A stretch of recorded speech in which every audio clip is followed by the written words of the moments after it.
Okay, buddy. We're going to talk about right-wing comedy and is it funny? Okay, I'll admit it. Right-wing comedy isn't very funny. Mr. Potato Head's trans. I'm going to bed. Oh my God, Shane Gillis is actually fucking not right-wing comedian, and he is literally funny.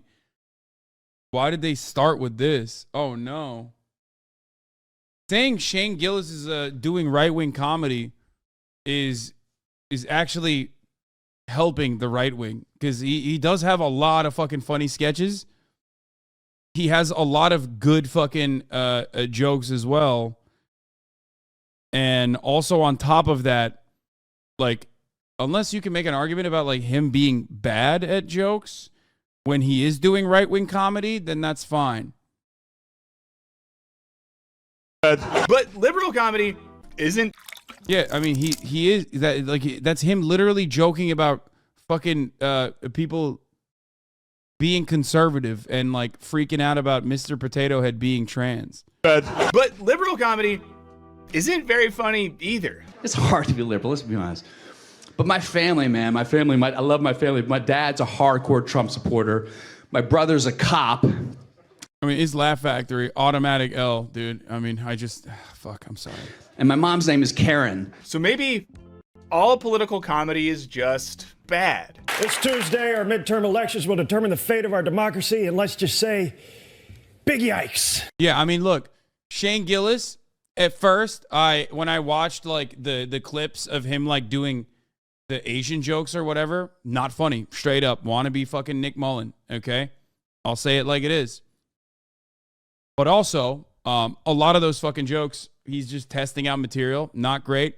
He's relying on hacky bits, okay? Straight up.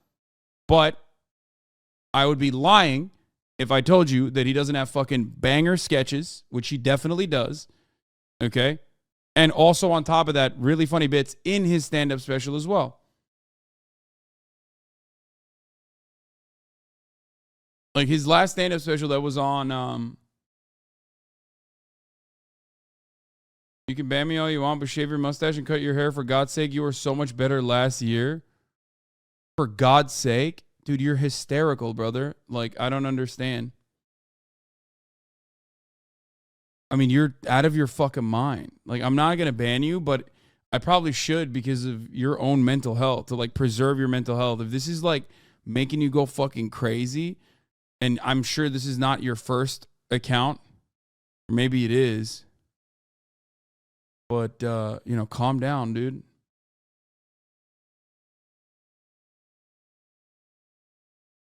Anyway, as far as Shane Gillis goes, though, yeah, the fucking Asian jokes were so bad because they were hacky as fuck. They weren't good jokes, but ultimately he has like some decent bits about his Trump supporting dad, about Fox News. There's a lot of good stuff in there. Now, politics and comedy have long been strange bedfellows, but in recent years, things have escalated. Late night shows have gotten even more partisan, with hosts sounding more and more like pundits and activists. On the other side, Fox News has one of the most popular comedic late night shows on the air, and a generation of younger right-leaning comedians have taken to the internet to show the world that Republicans can be funny too. Damn it. It was the year that I finally came out to all my friends, and it's really hard telling people that you care about something about yourself that you know is going to push them away. But I couldn't hold it in anymore. I had to let them know that I am a Republican. Even if sometimes they have to explain their own jokes, like the Babylon Bee did. Which brings us back to the question, does political humor generally suck? Let's find out in this Wisecrack edition, is right-wing... I think political humor does suck because politics is supposed to be extremely serious. So when you're a political comedian, your jokes suck. If you're a comedian who makes fun of politics, you can make a lot of political humor work. That's it. Comedy funny. Let's start with something that's always hilarious, definitions. According to philosopher Todd McGowan, comedy occurs when we are surprised by a conjunction of lack and excess. An excessive response to lack or the emergence of lack occasionally. Is that why you're not funny? Yeah, exactly. No, that is why. I've always wanted to be funny. I don't think I am. I have some good funny moments, but ultimately, what the fuck? Oh, this is a banger. Oh, you know it's about to be a banger. 6 years ago, I hit a dog on the highway on Christmas Eve with my truck going 70 miles an hour. Yes, it died. Thanks for reminding me every Christmas Eve. Unlike you evil bastards, all dogs go to heaven. Merry Christmas, everyone. Oh, my God. Oh, what a banger. What a banger. For those of you who don't know, this is a classic Keemstar moment that he tweeted out. He tweeted out that he hit a dog on Christmas Eve going on the highway, on his truck, going 70 miles an hour. Where's the classic? I mean, this is something that people quote all the time. It used to be something that people used to quote all the time.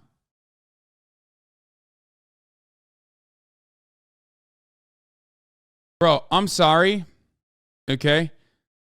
I will never listen to like a 17-month subscriber about like what takes on comedy are better.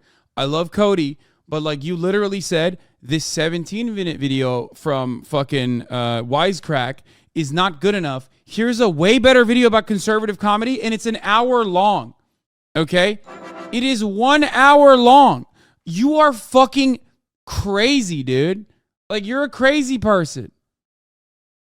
Here's the Keemstar tweet. I just hit a dog going 70 miles on my truck. Such a shitty Christmas Eve right now. It ran right up on the highway. I hate this year so much. Yes, it died. Banger.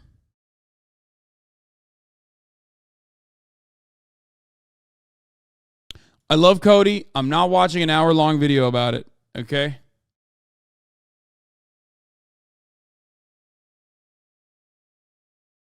By excess reveals how every lack is excessive. I'll be back in a second. Every excess is lacking. When the coincidence of lack and excess surprises us, this is the comic event. McGowan uses the Black Knight scene from Monty Python's Holy Grail as an example. 'Tis but a scratch. A scratch? Your arm's off. No, it isn't. For McGowan, the more of his body the Black Knight loses, the surer he is of his eventual victory, and the more he taunts his opponent with his own superiority. He thus embodies lack and excess simultaneously. It is this disparate connection that provides the key to grasping the comic. If you want to hear more from McGowan, check out the interview that I did with him earlier this year. We'll drop the link in the description. Now, for philosopher Simon Critchley, humor is reduced by a disjunction between the way things are and the way things are represented in the joke, between expectation and actuality. He clarifies this via the incongruity theory of comedy, something he says shows up in people like Kant, Schopenhauer, and Kierkegaard. Now, this is when humor is produced by the experience of a felt incongruity between what we know or expect to be the case and what actually takes place in the joke. Take the famous Andy Kaufman Mighty Mouse sketch. Now, we expect him to sing along, but this expectation is disrupted when he just stands there. After we then expect him to just stand there, he disrupts expectations again by enthusiastically lip syncing one line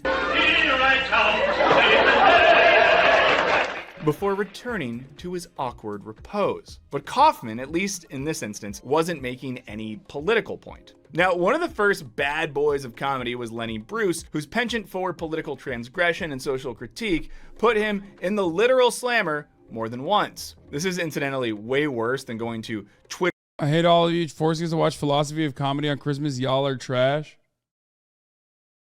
While the song was away, I want you all to know that I've always thought he was a total what? A total what?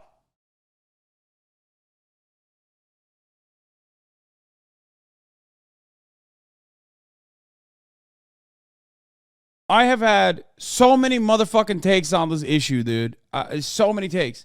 I don't even get to like the philosophical underpinnings as to why, because, you know, I'm not deep enough, obviously. I'm not smart enough for that sort of thing. But ultimately, I do think that, like, there are some rules, ultimately, but you can break those rules if you're very funny, okay? You know, punching up versus punching down, that sort of stuff. But sometimes you can punch down and still be funny, okay? It's just that, like, you have to be an incredibly good comedian to be able to do that. And most people aren't. That's it. Twitter jail for your bad joke about Elon Musk's bedside table. Sex is lowest born to have children. Following Bruce's lead was George Carlin, who transitioned from a suit-adorned chuckle captain to a dope-smoking, long-haired hippie. He also went to jail for transgressive jokes, once again making modern cancellation look like a breeze. So I find it kind of funny to be hassled for using them when my intention is to free us from hassling people for using them. Let's check out how Carlin uses his favorite subject, words, to do political comedy. Smug, well-fed, greedy white people have invented a language to conceal their sins. The CIA.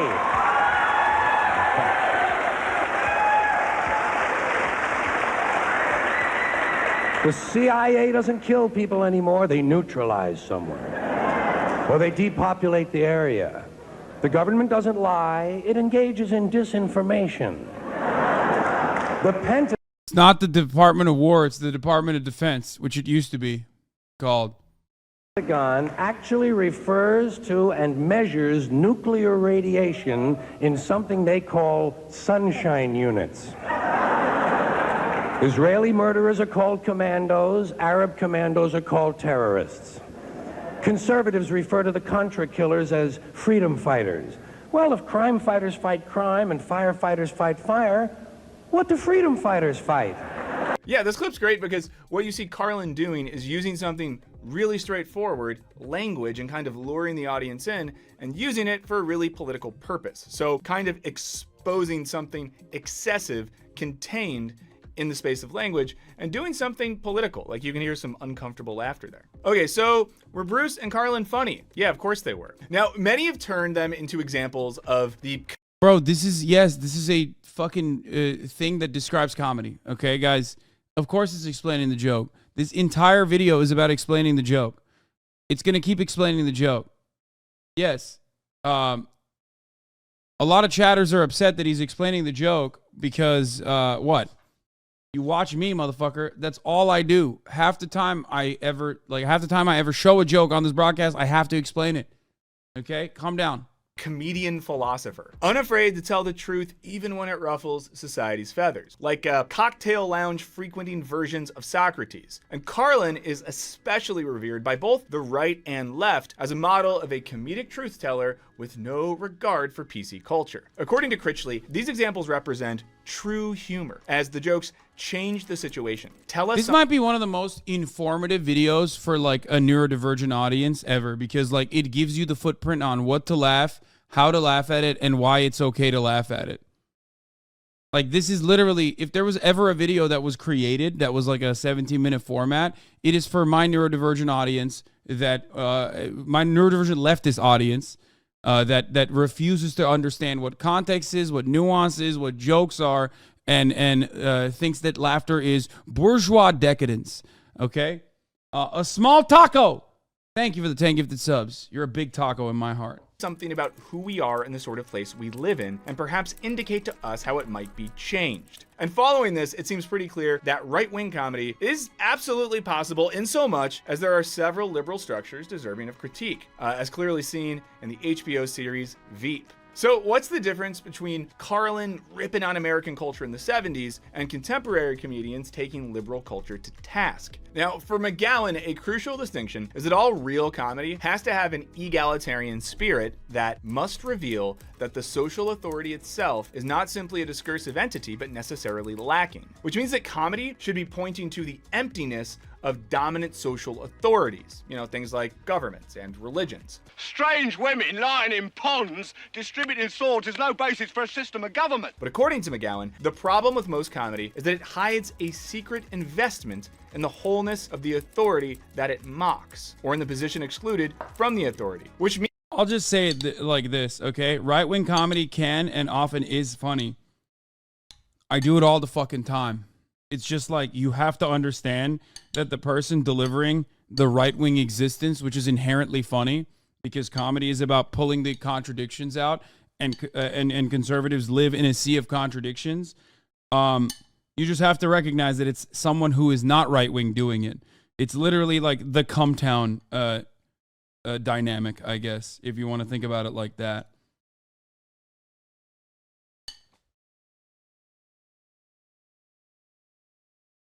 Right-wing comedy is ironically funny. when done by someone on the left to mock them. Means that most comedians remain too enmeshed in dominant social structures to really criticize them. It'd be like Socrates, but if he was too invested in Athenian social structures to push his students to see its flaws. And along with their willingness to be arrested for their comedy, Bruce and Carlin both seemed to embody something of this egalitarian spirit, and that neither showed much investment in any type of social authority. Now, this is the sort of position that could allow them to be critical of both poles of American political culture. And it might seem like this makes it easy to write off right-wing comedy, which often has an explicit investment in authorities like the US government, the free market economy, and Christianity. But this is precisely what Matt Sinkowitz and Nick Marks warn against in their book, That's Not Funny, How the Right Makes Comedy Work for Them. It has a pretty cover, and I want to note, in case you're in the comments, like, they won't stop talking about Marx. Nick Marks, not Karl Marx, different guy, okay? They argue that dismissing right-wing comedy with any species of "that's not funny" means overlooking the growing influence of conservative comedians, and it encourages a fundamental misunderstanding about the nature of contemporary politics and entertainment. So to understand contemporary right-wing comedy, let's check out Fox News' answer to Jimmy Fallon, Greg Gutfeld, who hosts the show Gutfeld. Unless you think this is some off-brand right-wing talk show, know that by late 2021, Gutfeld was drawing in an average viewership of 2.12 million viewers. That is discouraging. That's the most discouraging statistic I've ever heard in my entire life. Wow. Yeah, he became, I think, the most watched talk show, late night talk show. Substantially beating out Stephen Colbert. Think about it. The only reason vegetarians eat plants is because plants can't run away, and vegetarians are too lazy to eat stuff with legs. But this year, the average turkey will cost you 17% more compared to last year. I should have bought this year's turkey last year, or next year when I fix my time machine. At my most charitable, okay, so maybe the lack of turkey available is pointing out the excess of inflation and other economic issues facing the country, thus forcing the viewer to reflect on all the proverbial turkey they too aren't consuming. Or maybe, just maybe, the joke is that eating plants is dumb and un-American. But would the pilgrims find it absurd to eat a plant-based bird? It seems like it probably falls into what Critchley describes as the comedy of recognition, which seeks to reinforce consensus and in no way seeks to criticize the established order or change the situation in which we find ourselves. This kind of comedy basically boils down to that Once Upon a Time in Hollywood meme with Leo pointing at the TV. Maybe you're thinking that analyzing a... Did you just say that was way funnier than expected? You thought vegetarians are too lazy to eat animals with legs was good?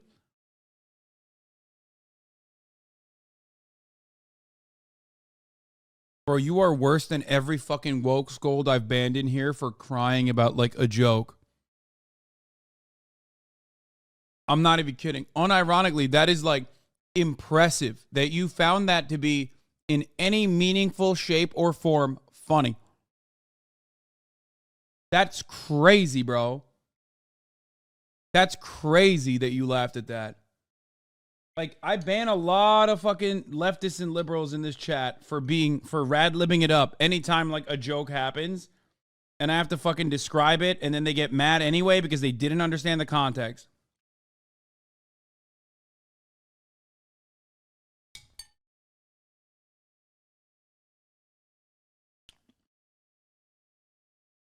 An example of this happened on my Twitter.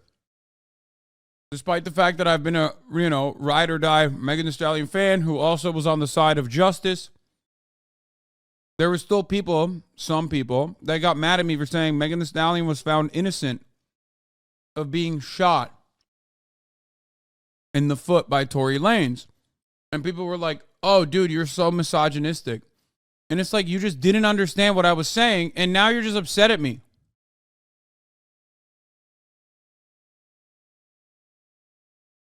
What's the point of tweeting this? Lamau, cishet male leftists are never beating those allegations.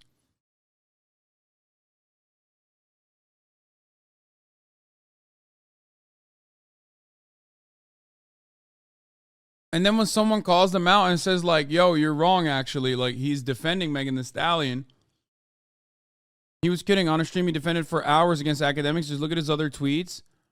Well, given everything, it's hard to tell, but okay, perhaps he has improved. It's like, what did I improve? People have their own preconceived notions, and they just refuse to let go of them.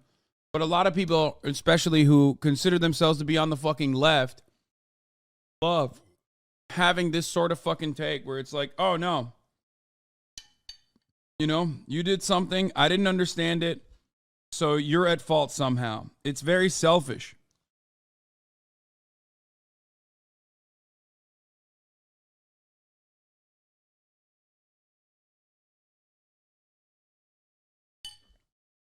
A Fox News comedian isn't the best way to gauge the zeitgeist. So, how about we consider a world-famous comedian who sells out arenas, has multiple Netflix specials, and created The Office, Ricky Gervais. What about this person isn't a lady? Well, his penis. Her penis, you bigot. Oh boy. Okay, so here, the joke is on both trans people and those who actively affirm them. And it seems to be at least implicitly affirming existing social and religious authorities. If Carlin used comedy to level critique at things like the American military-industrial complex, Can't educate our young people, can't get health care to our old people, but we can bomb the out of your country, all right? Gervais seems to be using comedy to affirm traditional hetero. This is taking the fucking longest way. This is taking the absolute longest way. Dude, oh my God, every time, bro. Every fucking day. I'm gonna lose my mind. Every day, there's another motherfucker who got duped by a fake Tesla stream. Like, it's like a Bitcoin scam.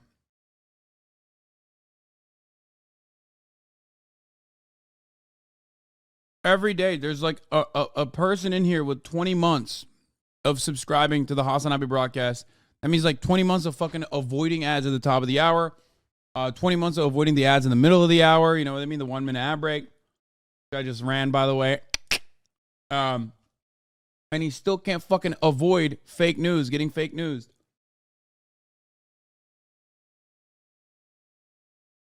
How? Come on, Dennis.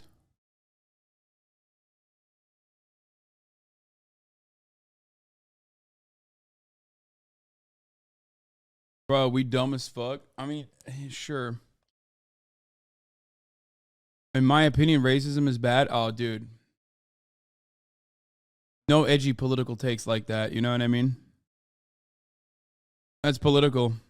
That's political. You can't be coming at me with some bold stances like that. Heteronormative culture. I know the new women, they're great, aren't they? You know the new ones we've been seeing lately, the ones with beards and cocks. They're as good as gold. I love them. One punches at power. One at the marginalized. Unless you think that we're letting liberal comedians off the hook, it's worth noting that they often fall into the exact same trap of using comedy to affirm and perpetuate their own existing social values. From now on, I identify as homosexual. In fact, we did an entire video on this topic. We'll link to it in the description. Check it out. But don't be like, why didn't you do this about liberal comedy shows? We did a whole video on it, okay? So if contemporary comedy on both ends of the political spectrum seems to fall short of these philosophical understandings of humor, are there comedians engaging in social and political commentary in a way that's actually funny? Okay, here's an example from British comedian James Acaster, in which he's seemingly riffing on Gervais and Dave Chappelle's. Bro, I swear to God, Wisecrack is just every chatter combined. You motherfuckers pointed this one to me, sent this to me so many fucking times, dude.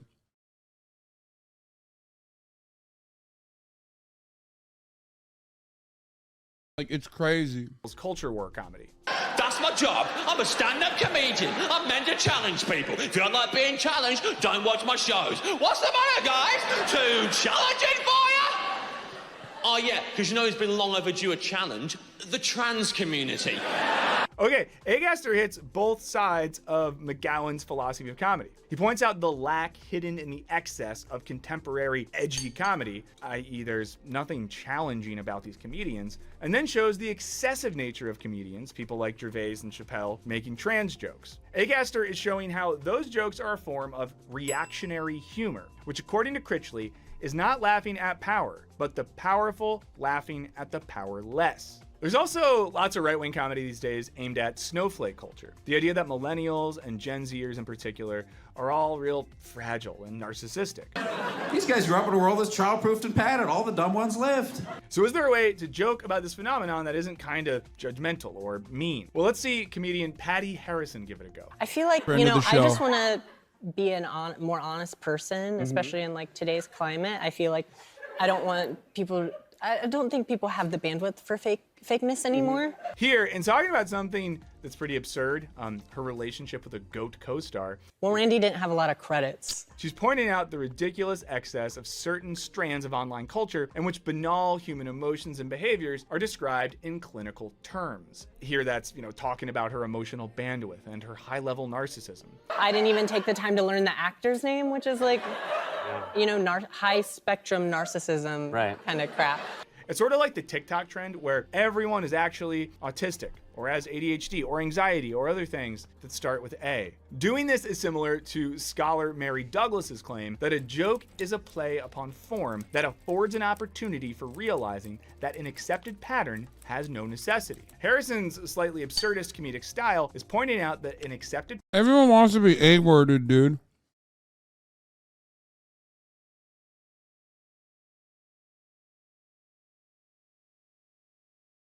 That statement forever broke me. When that chatter said, is he A-worded? I was like,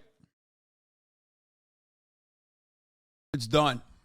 I will forever. That changed the course of history for me and the way I communicate, okay? You took something that could be contextually appropriate, like a medical diagnosis, okay? Or even speculation, which is inappropriate, but still, like, it's not meant as a pejorative, and turned it into a pejorative. It's awesome. It's so good. You literally, like, it was so creative. It was such a creative use of language. I love it.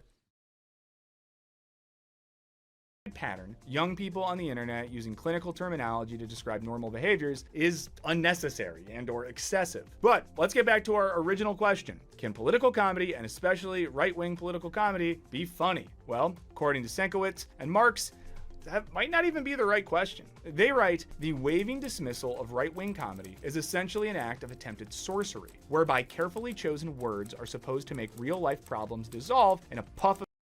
Look, right-wing comedy is the same as left-wing comedy in the sense that they think they're punching up.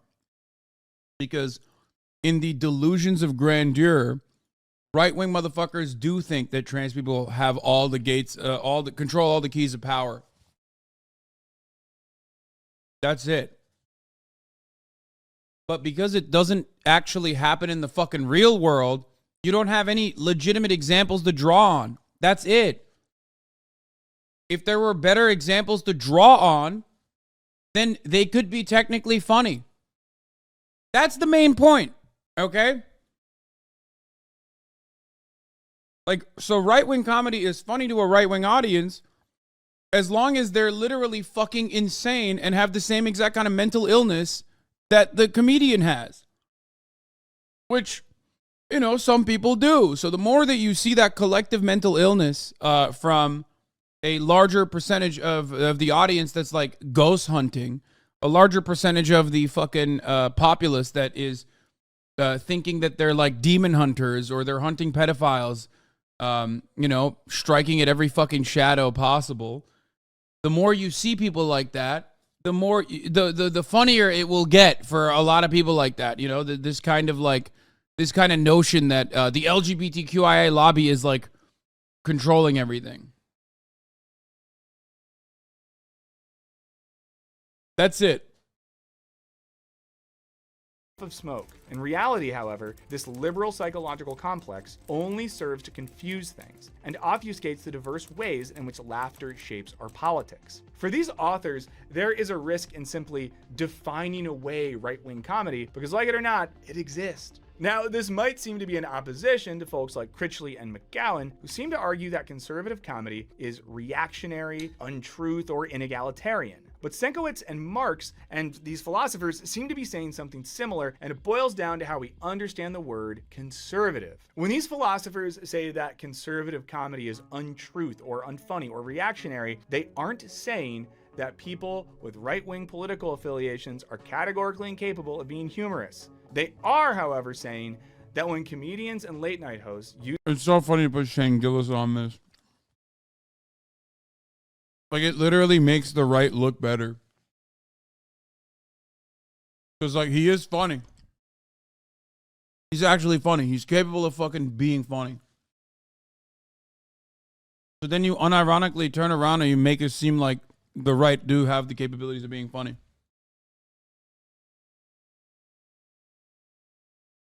That stand-up special features like 30 minutes of him just shitting on his fucking Trump-supporting dad. Ricky Gervais is right-wing? Oh, fuck yes. Oh my God, are you kidding me? Ricky Gervais is 100... He's British, bro. I'm sorry. Can't overcome that. Hard.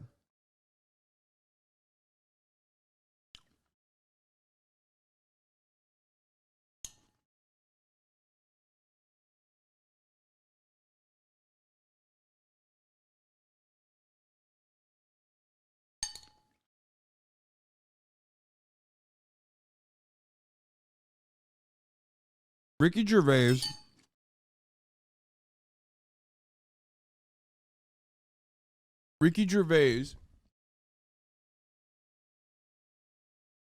was fine for the majority of his career until he decided to make his entire comedy. I mean, he was always like fucking annoying. He was always like, oh, aren't I being persecuted for being atheist, right? Like that kind of guy.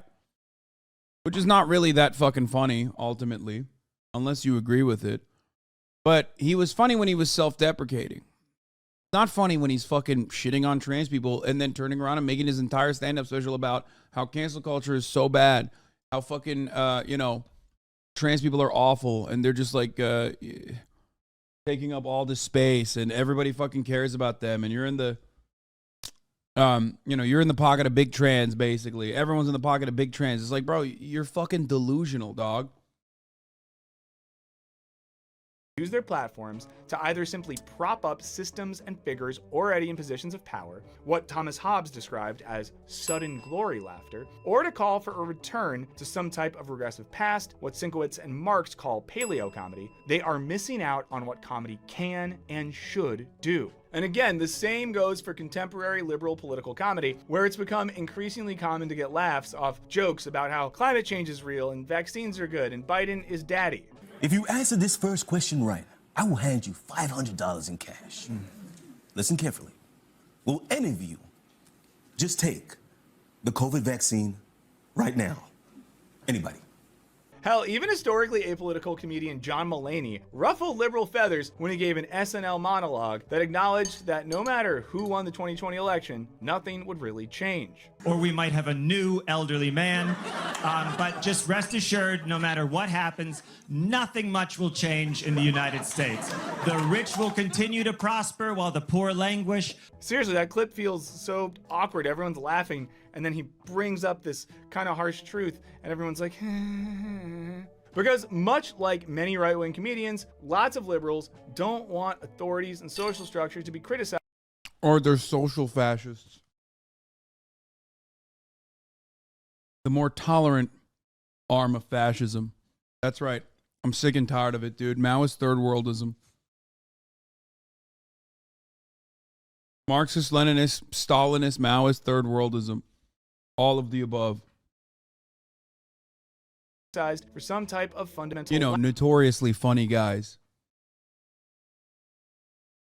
Everybody thinks of, when you think of like who's a funny guy, you think of someone who calls themselves a Maoist third worldist. Like, that's who I'm always thinking of.